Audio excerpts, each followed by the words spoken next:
Ambassador stared at the data screen, his three eyes blinking in a pattern that showed deep concern.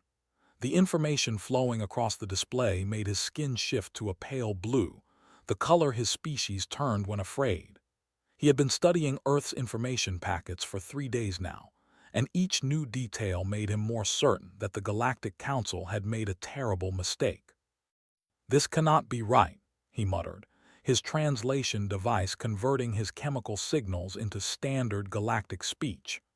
No species could survive these conditions and still develop civilization. His assistant, a young and named, moved closer to the screen. Her skin rippled with curiosity, showing patterns of yellow and green. "What troubles you, Ambassador?" Gestured at the planetary data. "Look at this world they call Earth. The gravity is nearly twice our standard. The atmospheric pressure would crush in minutes. The planet has extreme temperature variations, violent weather systems, and tectonic activity that regularly devastates entire regions." He switched to another file. "And the life forms. By the ancestors, the life forms. Examine the images.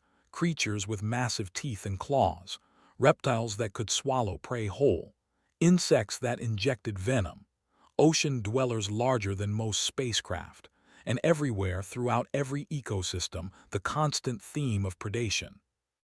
"The humans evolved here?" she asked, her skin paling slightly. "They did more than evolve. They conquered it." Pulled up anatomical data on humans themselves. "Look at these adaptations.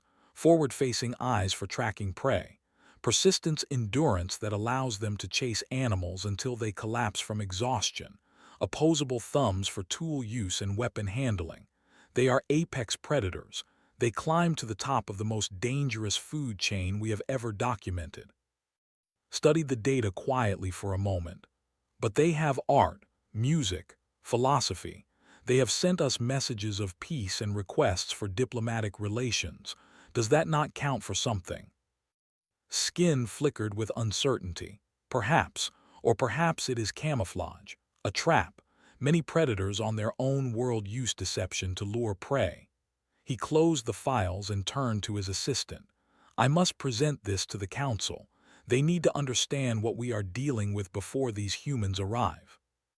3 days later, the Council chambers buzzed with conversation from a dozen different species.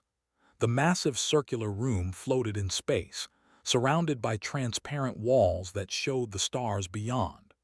Representatives from across the galaxy gathered in their designated sections, each area modified to suit different environmental needs. Stood at the central platform, his presentation displayed on screens that adjusted to each species' visual spectrum. He had spent the last 2 days preparing this briefing, and now he would make his case. "Honored council members," he began, his words translated simultaneously into hundreds of languages. "We face an unprecedented situation. The species known as humans have requested membership in our galactic community. However, after thorough analysis of their world and biology, I must recommend extreme caution." He activated the display. Images of Earth's predators filled the screens, lions tearing into prey, sharks circling in dark waters, bears standing 3 meters tall, spiders, snakes, and scorpions with deadly venom. The council members shifted uncomfortably. "The humans evolved on what we classify as a Class 12 death world. To put this in perspective, the highest classification any current council species evolved on is Class 7. The gravity alone would kill most of us within hours. The diseases present in Earth's environment would overwhelm our immune systems in minutes." A representative from the hierarchy of a species that resembled floating crystal formations chimed with a question. "Surely this speaks to their resilience. Is adaptability not a desirable trait?" Skin rippled with disagreement. "Adaptability, yes, but observe what they adapted to become." He switched to anatomical comparisons. "Humans are apex predators. Every physical characteristic they possess is designed for hunting.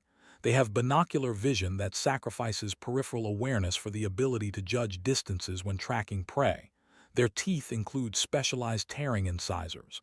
They can consume toxins that would poison us as recreational substances, alcohol, caffeine, a chemical called capsaicin that literally causes pain, which they eat for pleasure.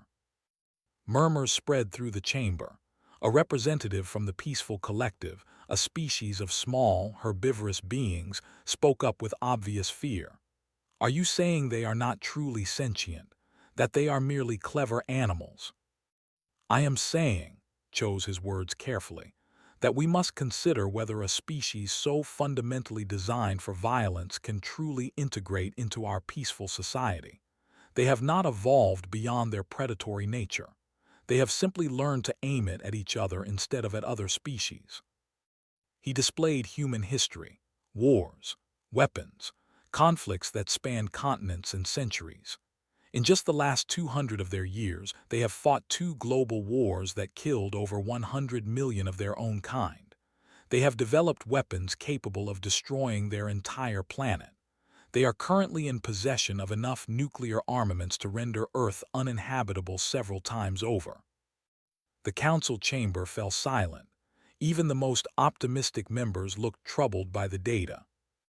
The High Chancellor, an ancient being from a species so old that most had forgotten their name, spoke with a voice like grinding stone.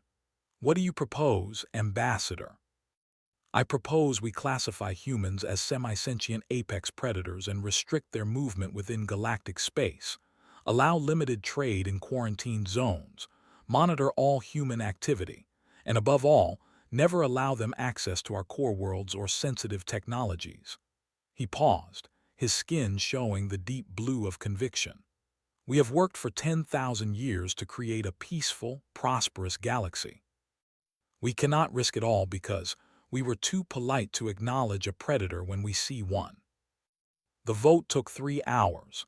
In the end, 247 species voted to accept recommendations. 92 voted against. 15 abstained. The classification was official. Humanity would be watched, restricted, and kept at arm's length from the galactic community. Captain Sarah stood on the bridge of the UNSS Endeavour, watching the galactic station grow larger on the. She was a compact woman with dark hair pulled back in a military bun, her uniform crisp, and decorated with the insignia of Earth's United Nations Space Service. Around her, the bridge crew worked quietly at their stations, preparing for humanity's first official diplomatic meeting with the Galactic Council. Distance to station, she asked. 30,000 kilometers and closing, Captain, her navigation officer reported. We're being directed to docking bay 73. It's in the outer ring, away from the main diplomatic facilities. Noticed the detail but said nothing. She had expected this. The preliminary communications from the council had been polite but distant, formal, the kind of courtesy you showed to someone you did not quite trust. Dr. Williams, are the diplomatic team ready? The ship's head diplomat, an older man with gray hair and patient eyes, nodded from his station. We are, Captain, though I must admit, the restrictions in the docking protocol are concerning. They are treating us like a quarantine risk. We are a quarantine risk, said quietly. Look at it from their perspective. We show up from nowhere, from a world they consider hell, built like predators with a history of violence. Of course they are scared. So what do we do?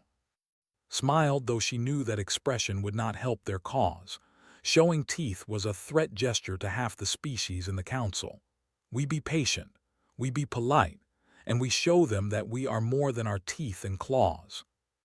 The docking procedure took longer than necessary, with multiple security scans and biological screenings. When and her diplomatic team finally entered the station, they found themselves in a section that was clearly designed as a buffer zone. The corridors were wide and empty. Security drones followed their every move. The few aliens they passed gave them wide berth, their various forms of body language all showing the same thing: fear. Ambassador met them in a conference room that felt more like an interrogation chamber. He floated at the far end of a long table, his skin carefully neutral in color. 3 armed guards, members of the Council's security force stood along the walls. "Captain Dr. Williams, welcome to Council Station." Translator made his words sound formal and cold. "Please be seated." And her team took their chairs. She noticed that the seats were positioned lower than floating platform, a subtle but clear message about hierarchy. "Thank you for meeting with us, Ambassador," Dr. Williams began. "We are honored to open diplomatic relations with the Galactic Council. Humanity has much to offer and much to learn from your ancient civilizations." "Indeed," said. "However, before we discuss trade or cultural exchange, we must address certain concerns. The Council has reviewed your species' history and biology. We have made certain determinations regarding your classification." Felt her jaw tighten, but she kept her voice calm. "What kind of classification?" Skin flickered briefly to blue before returning to neutral. "You have been designated as semi-sentient apex predators. Your movement within Council space will be restricted to designated zones. Trade will be monitored and limited to non-sensitive goods. Travel to core worlds is prohibited. These restrictions are for the safety of all member species." The room went silent. Could feel her team's anger, but she held up a hand to forestall any outbursts. "Semi-sentient. With respect, Ambassador, we have developed faster-than-light travel, quantum computing, and artificial intelligence. We have created art, music, literature, and philosophy spanning thousands of years. By what measure are we semi-sentient?" "You have technology, yes," acknowledged. "But sentience is more than tool use. It is the ability to rise above base instincts, to choose peace over violence, to value life." He gestured at a screen that displayed human warfare. "Your species has fought continuously throughout its history. You have developed weapons specifically designed to kill your own kind in the most efficient ways possible. You consume violence as entertainment. These are not the actions of a truly civilized species." Dr. Williams leaned forward. "Every species has a violent past. Surely you do not judge us solely on our history." "We judge you on your nature," said firmly. "You are predators.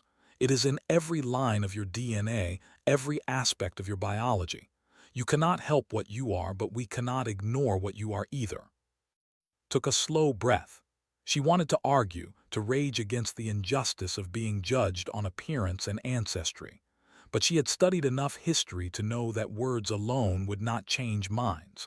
Fear was a powerful force, and logical arguments rarely overcame it. "I understand," she said quietly. "You are afraid of us. That is reasonable. We do look dangerous. We do have a violent history, but I ask you to judge us not on what we look like or where we came from, but on what we choose to do." She met three-eyed gaze steadily. "Give us the chance to prove ourselves. We will accept your restrictions for now. We will trade in your designated zones. We will be patient. But we will show you that humanity is more than teeth and claws." Skin rippled with an emotion could not read. "Very well. The Council will watch your actions carefully. Perhaps, in time, if you prove trustworthy, these restrictions may be eased." "That is all we ask," said. "The opportunity to be judged by our choices, not our evolution." The meeting ended shortly after. Az and her team walked back through the empty corridors toward their ship. Dr. Williams spoke quietly. "They have made up their minds about us. This will take years to overcome." "Then we have years," replied. "Humanity did not come to the stars to give up at the first obstacle. We will be patient. We will be kind. We will show them who we really are." She did not know then that the opportunity would come far sooner than anyone expected, and that it would cost everything. The alarm reached the Endeavour 3 weeks later, while was reviewing trade proposals in her ready room. The ship's communication officer burst through the door without bothering to knock, his face pale. "Captain, we have a priority distress call from the mining colony on 9. It's the Hive." Was on her feet instantly. "The Hive, are they certain?" "The colony's sensors detected the biosignatures 3 hours ago. The swarm is already making planetfall. The colony has 40,000 civilians and minimal defensive capabilities. They are requesting immediate evacuation assistance. Strode onto the bridge, her mind already running calculations. How far out are we? 18 hours at maximum burn, the navigation officer reported. And Council response. The communication officer checked his display. The nearest Council fleet is 40 hours away. They are dispatching rescue ships, but, he trailed off, the implication clear. The Hive did not negotiate. They did not take prisoners. They consumed everything in their path, reducing entire colonies to bare rock before moving on. 40 hours was far too long. Pulled up the tactical display, studying the situation. 2 human frigates were nearby, close enough to reach 9, only a few hours behind the Endeavour. Together, they might be able to hold a defensive position long enough for evacuation ships to arrive. Might. Captain, her executive officer asked quietly. We are supposed to stay in designated zones. 9 is in Council core space. If we go there without authorization, 40,000 people will die, finished. She looked around at her bridge crew, seeing the same thought reflected in every face. They all knew what the right thing to do was. They also knew what it would cost. Send a message to the Council, she said firmly. Inform them that the UNSS Endeavour and escort frigates are responding to the distress call. We will provide defensive support until Council forces arrive. She paused. And send a message to the other 2 ships. Tell them it is voluntary. I will not order anyone into this. The responses from the frigates came back within minutes. Both captains volunteered immediately. His face appeared on the screen an hour later, his skin flickering with agitation. Captain, you do not have authorization to enter that sector. The restrictions on human movement are clear. 40,000 people are about to die, Ambassador said calmly. We are the only ships close enough to help. When we took our oaths as officers, we swore to protect those who cannot protect themselves. Those oaths do not have species restrictions. You are risking war with the Council. You could jeopardize all future human diplomatic relations. Then that is a cost we will pay. We are going to 9, Ambassador. You can censure us later, arrest us, throw us out of Council space entirely. But first, let us save those people. Stared at her for a long moment. Then his skin shifted to a color had not seen before, something like purple mixed with gold. The Council is monitoring this situation. If you fail, if you harm Council citizens, there will be severe consequences. Understood, said. We will do our best to make sure that does not happen. The channel closed, turned to her crew. All hands battle stations. Set course for 9 maximum speed, and someone find me everything we know about fighting the Hive. The Endeavour and its escort ships burned hard through space, racing against time and biology. In her ready room, studied the files on the Hive until her eyes hurt. The species had destroyed 3 civilizations before the Council had managed to contain them in a remote sector. They were not evil or malicious. They were simply hungry, with a biological imperative to consume and reproduce. They turned entire worlds into nurseries for their young, stripping every resource before moving on. No one had ever successfully defended against a Hive swarm once it made planetfall. The standard protocol was evacuation and containment.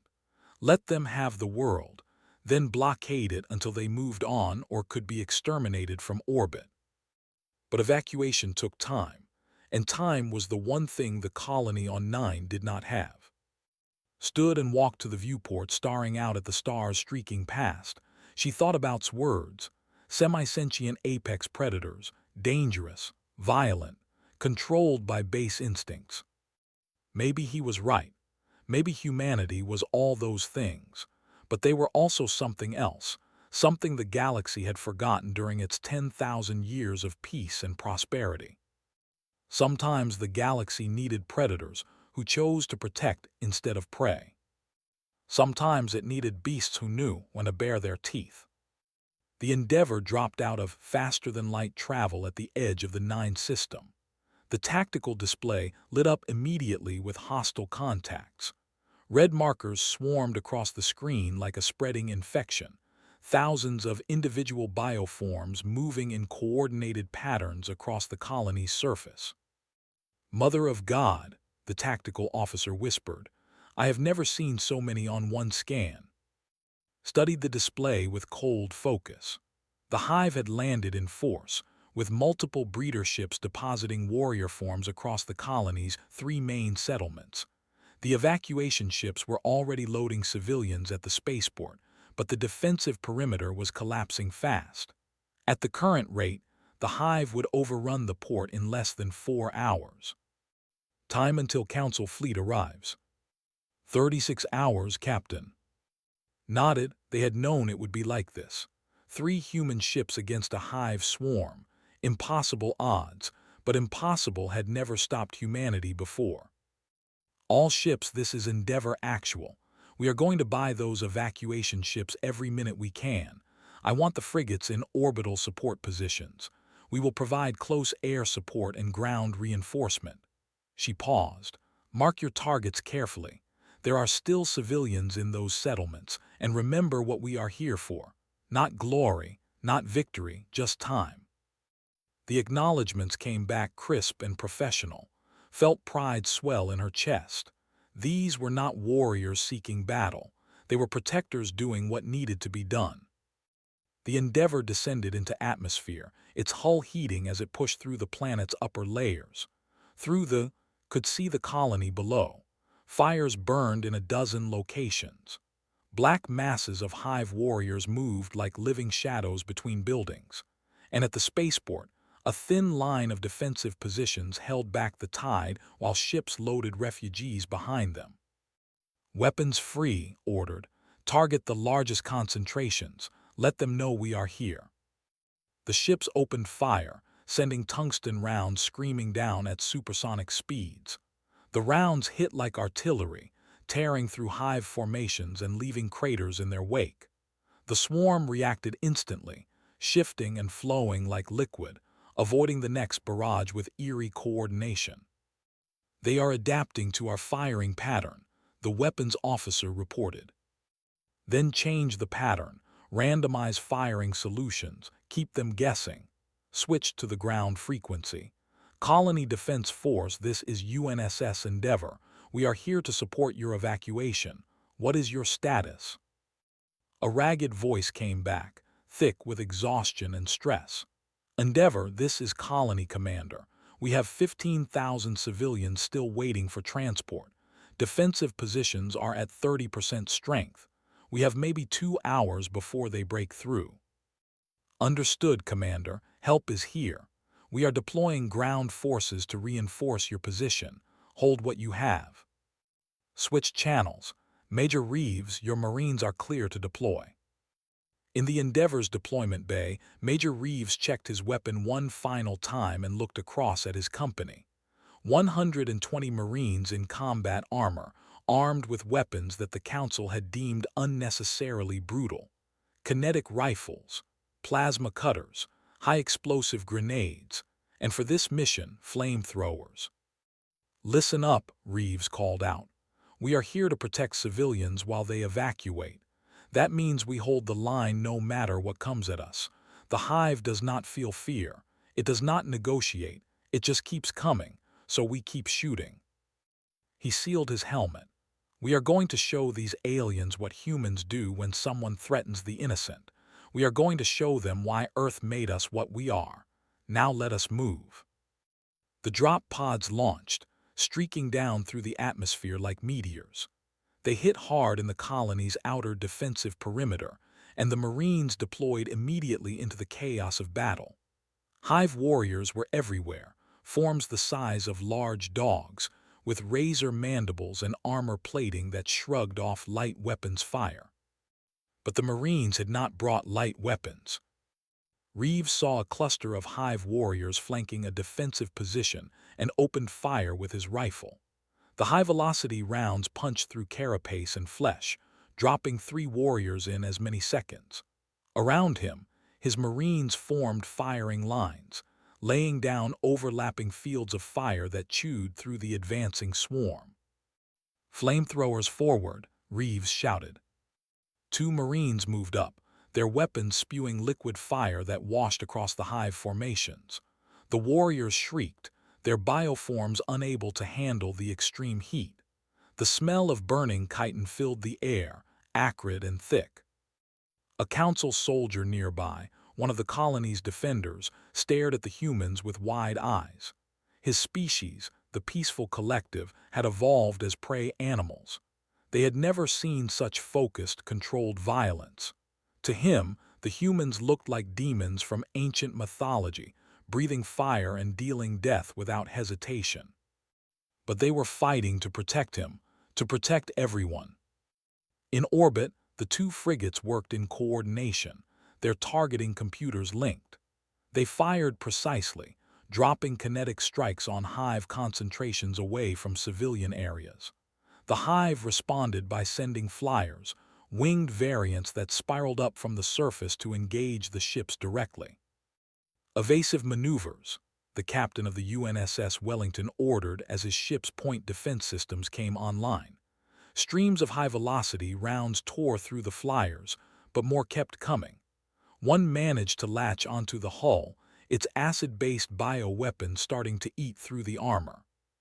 "Hull breach on Deck 7, the damage control officer reported. "Seal that section and vent it to space," the captain said calmly. "Maintain fire support. Ground teams need us." On the surface, the battle became a grinding, desperate affair. The Marines held their positions, falling back only when absolutely necessary, making the hive pay for every meter of ground. Brought the Endeavor in low, using the ship's bulk as a mobile shield, its weapons creating a curtain of fire that the swarm could not penetrate. Hours passed. The casualty lists grew. A dozen Marines killed, 20 wounded. One of the frigates took critical damage and had to pull back for emergency repairs. But the evacuation continued. Ship after ship loaded with civilians and lifted off, carrying them to safety. Commander found himself fighting alongside a human sergeant, a woman named Tors who moved with frightening efficiency. She had been wounded twice, but refused medical evacuation, instead taking stimulants from her suit's medical dispenser and continuing to fight. "Why?" asked during a brief lull in the fighting. "Why do you keep going? You should be dead from those injuries." Tors checked her weapon, her movements automatic from years of training. "Because those ships behind us are not full yet. Because there are still people who need protecting. Because that is what we do." "But you will die here. You must know this." Tors smiled, though could see pain in her eyes. "Maybe, probably, but at least we will die doing something that matters. That is more than most people get." Before could respond, the hive launched another wave. This one was different. Larger forms, what human intelligence called warrior prime variants. They were 3 times the size of the normal warriors, with heavier armor and more devastating natural weapons. "Contact front," someone shouted. The warrior primes hit the defensive line like a battering ram. 2 Marines went down in the first seconds, crushed by massive mandibles. Tors emptied her magazine into one of the creatures, barely slowing it down. The line started to buckle. Then Captain's voice came over the radio, steady despite the chaos.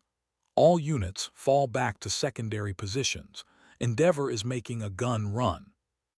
The Marines retreated in good order, laying down covering fire as they moved.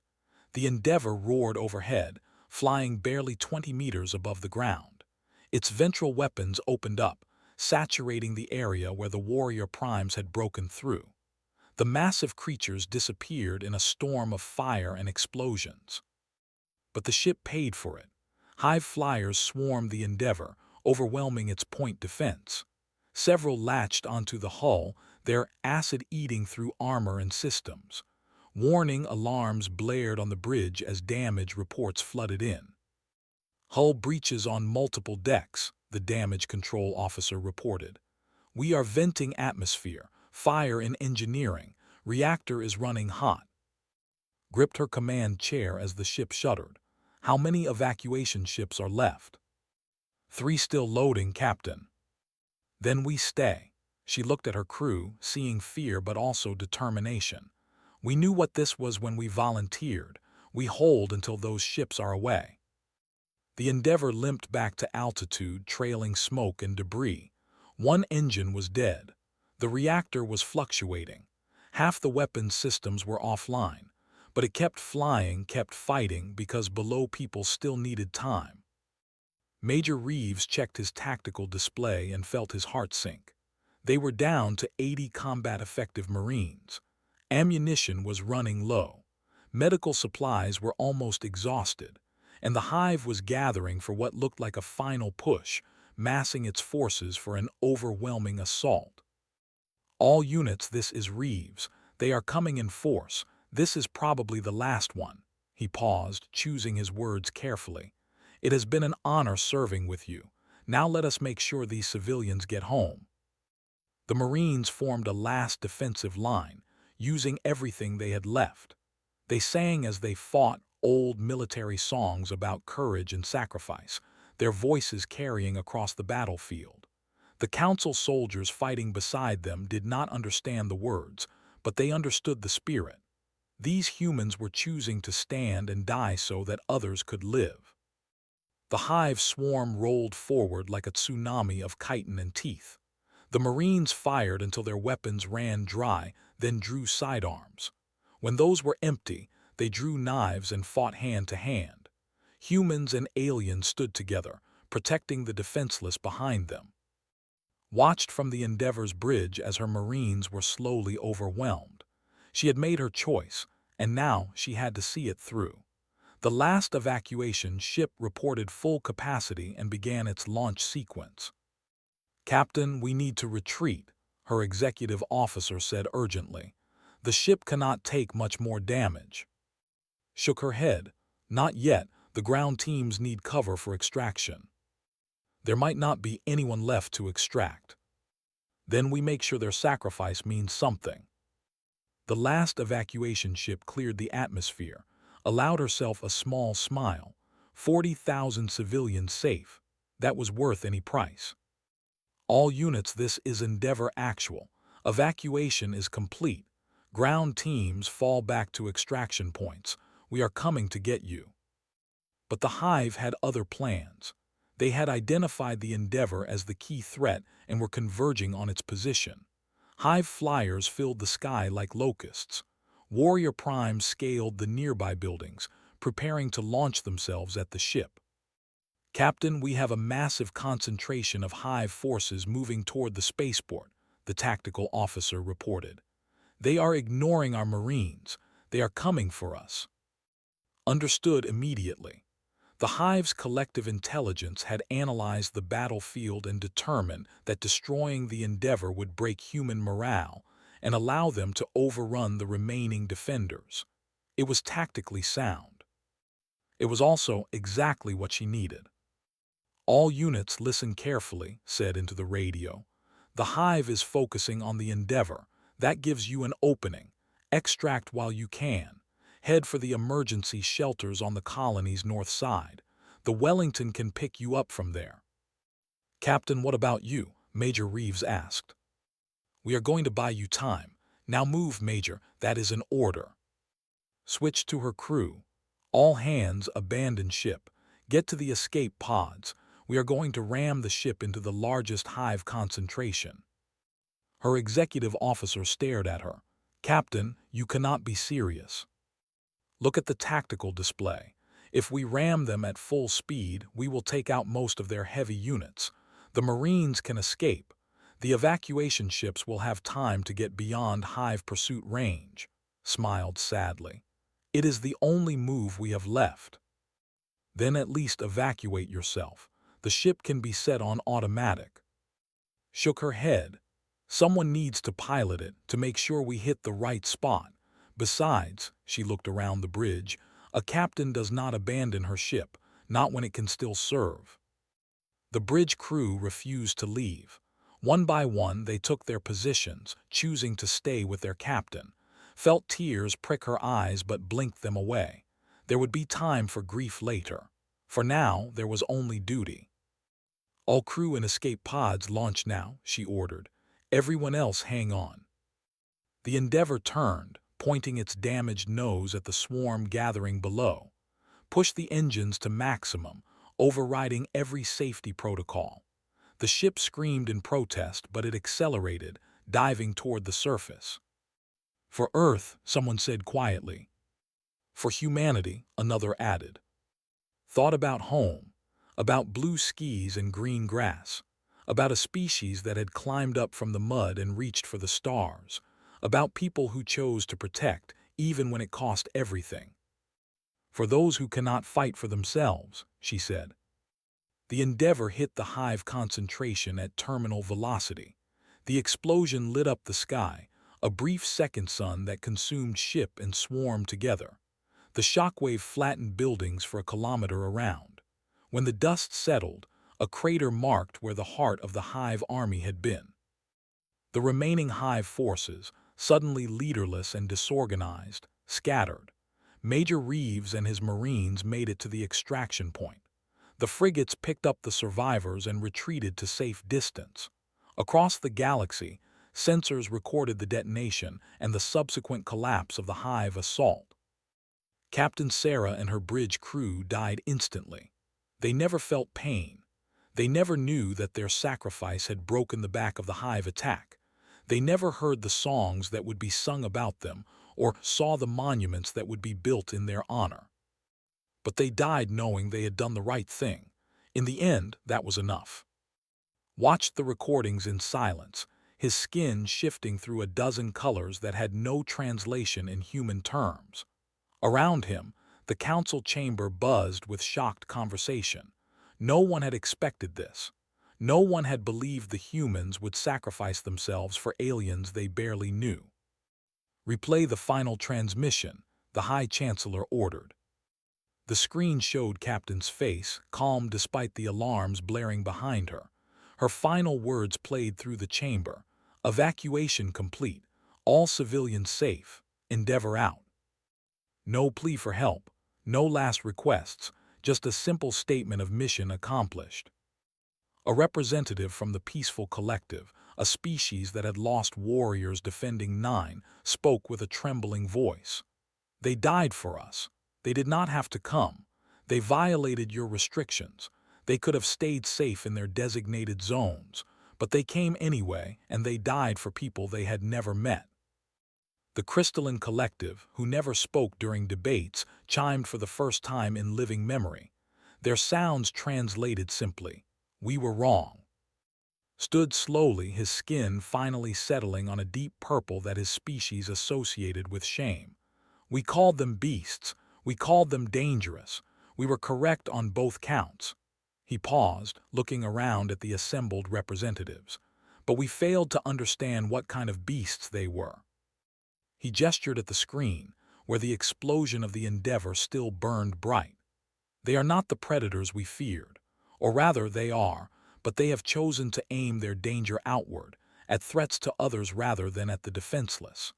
They retained something we lost ago when we engineered conflict out of our species, the willingness to stand between the darkness and those who cannot." The High Chancellor spoke, his ancient voice carrying weight. "What do you propose, Ambassador?" Skin shifted to a color that meant determination. "I propose we were wrong. I propose that humanity deserves not restriction but recognition. I propose we reclassify them as Guardian-class sentients and offer them full membership in the Council." He looked around the chamber.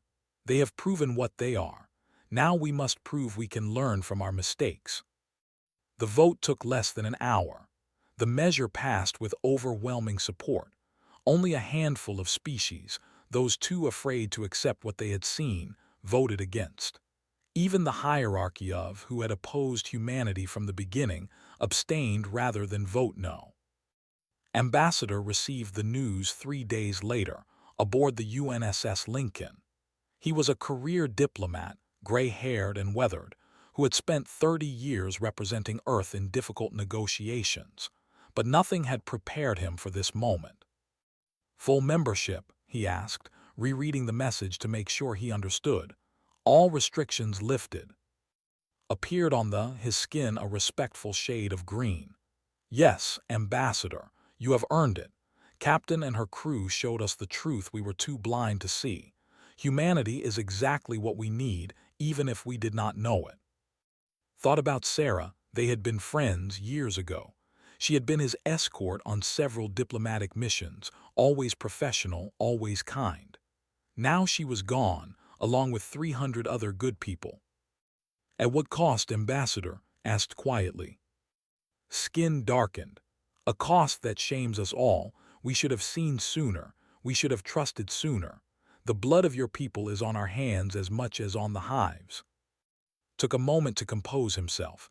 Grief could come later. Now he had a duty to perform. The Council is offering full membership. Yes, with one request. Humanity has proven capable of facing threats that other species cannot. The Council would like to formally request that human forces take primary responsibility for frontier defense. The sectors where the hive and other dangers emerge. We will provide support, logistics, technology, but the front lines trailed off. You want us to be your soldiers, said flatly. No, Skin shifted to something like regret. We want you to be what you have already shown yourselves to be, protectors, guardians, the ones who stand watch while others sleep safely. He paused. You do not have to accept. This is a request, not a condition of membership. Considered this.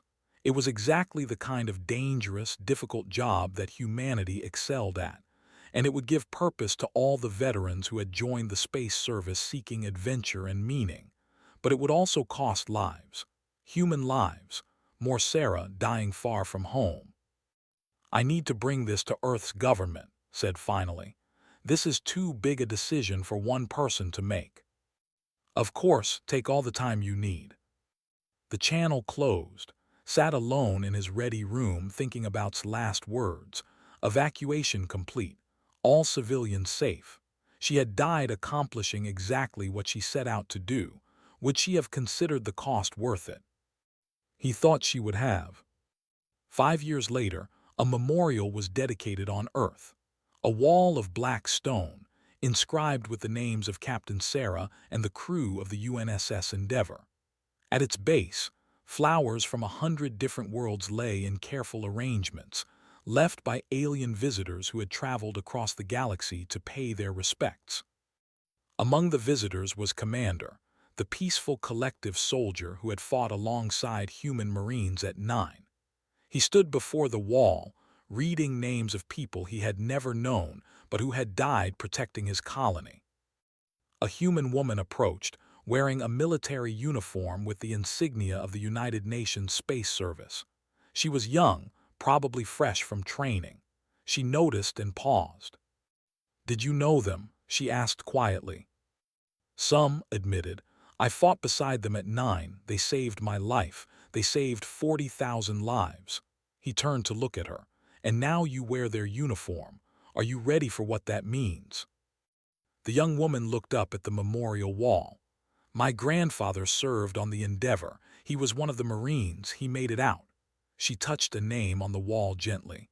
He told me stories about Captain, about what it means to protect others, about why humans joined the fleet. Why did you join? Asked. The woman smiled.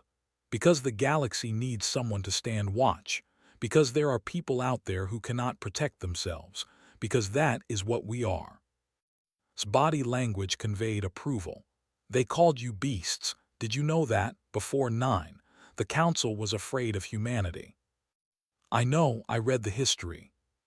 Are they still afraid? The woman considered this. Some are. Fear does not disappear overnight, but now they understand what kind of beasts we are. The kind that hunts the hunters. The kind that stands between the darkness and those who cannot.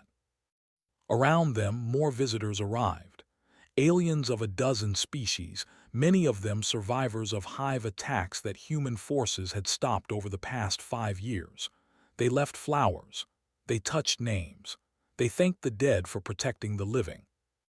Watched them and understood. The galaxy had called humans beasts, and it was accurate. But those beasts had chosen to be guardians. They had taken all the violence and aggression that evolution had given them, all the hunting instincts and persistence and refusal to quit, and they had aimed it at protecting others. The galaxy was safer now, not because humanity was peaceful, but because humanity was dangerous in exactly the right ways. They were the wolves who guarded the flock, the predators who hunted other predators, the beasts who bared their teeth at the darkness. On distant frontiers, human ships patrolled the borders between known space and the void beyond. When threats emerged, humanity responded. When colonies called for help, human marines deployed. When someone needed protecting, humans stood watch. They lost people, battles were fought, sacrifices were made. But the core world slept peacefully, knowing that somewhere out in the dark, the humans were standing guard.